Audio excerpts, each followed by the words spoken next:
তোমরা এখন যেই পাখিগুলি দেখতে পাচ্ছ সেগুলি হলো মুনিয়া পাখি।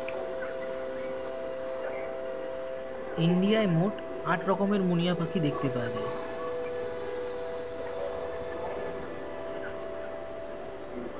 এরা প্রধানত ঘাসের যে বীজ আছে সেই বীজগুলোকে খুঁটে খুঁটে খায়। এই যে দেখতেই পাচ্ছ, ঘাসের বীজগুলোকে খুঁটে খুঁটে খাচ্ছে। ইন্ডিয়ায় ছোট গায়ক পাখিদের পরিবারভুক্ত একটি পাখি হলো এই মুনিয়া পাখি। এরা স্টিলরেডি পরিবারের অন্তর্ভুক্ত।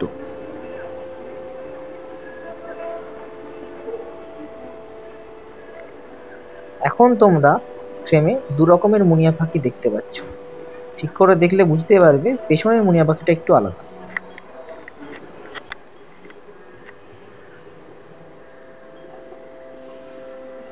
তোমরা এখন যেই মুনিয়া পাখিটিকে দেখতে পাচ্ছ সেই পাখিটির নাম হচ্ছে ইন্ডিয়ান সিলভার বিল। এর আরও নাম আছে, তার মধ্যে একটা হচ্ছে হোয়াইট থ্রোটেড মুনিয়া, আর একটা হচ্ছে বাংলায় যেটা বলে সাদা গলা মুনিয়া। এর সায়েন্টিফিক নেম হচ্ছে ইওডিস মালাবারিকা। এই পাখিটির গায়ের কালার মানে ওপর দিকের কালার গ্রে কালারের হয়ে থাকে, আর গলার দিকটা আর পেটের দিকটা সাদা কালারের হয়ে থাকে বলে এই পাখিটির নাম হয়েছে সাদা গলা মুনিয়া বা হোয়াইট থ্রোটেড মুনিয়া। আগেই বলেছিলাম এরা ঘাসের যে বীজ আছে সেগুলো খুঁটে খুঁটে খায়। যেমন তোমরা দেখতেই পাচ্ছ এখানে পাখিটি ঘাসের যে বীজগুলো আছে সেগুলো খুঁটে খুঁটে খাচ্ছে। এই পাখিটি বেশিরভাগ ঘাসভূমিতে দেখতে পাওয়া যায়।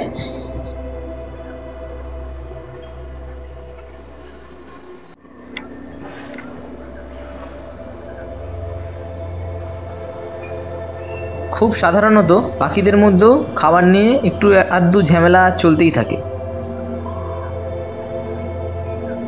আর এই ভিডিওটি আমি শ্যুট করেছি নিকন D50-300 ক্যামেরা এবং তার সাথে 70x300 mm লেন্স দিয়ে।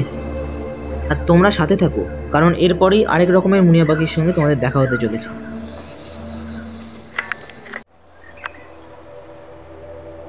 এখন তোমরা যেই মুনিয়া পাখিটিকে দেখতে পাচ্ছ তার নাম হচ্ছে স্কেলি ব্রেস্টেড মুনিয়া বা স্পটেড মুনিয়া, বা বাংলায় এটাকে বলে থাকে তিলা মুনিয়া। একটু ভালোভাবে লক্ষ্য করলে দেখতে পাবে এর বুকের কাছে মাছের আঁশের মতো অনেক দাগ আছে।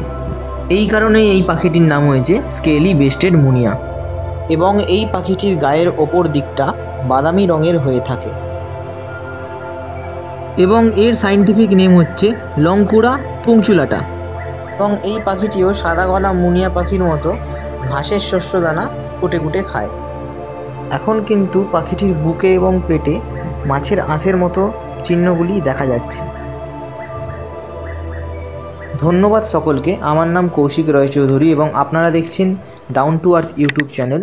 যদি ভিডিওটি ভালো লেগে থাকে তাহলে ভিডিওটি অবশ্যই লাইক করবেন, বন্ধুদের সঙ্গে শেয়ার করবেন এবং অবশ্যই কমেন্ট করবেন।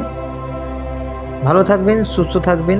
আবারও দেখা হবে এরকম কোনো ওয়াইল্ড লাইফ বা বার্ড ওয়াচিং ভিডিওতে। ততক্ষণের জন্য টাটা, গুড বাই।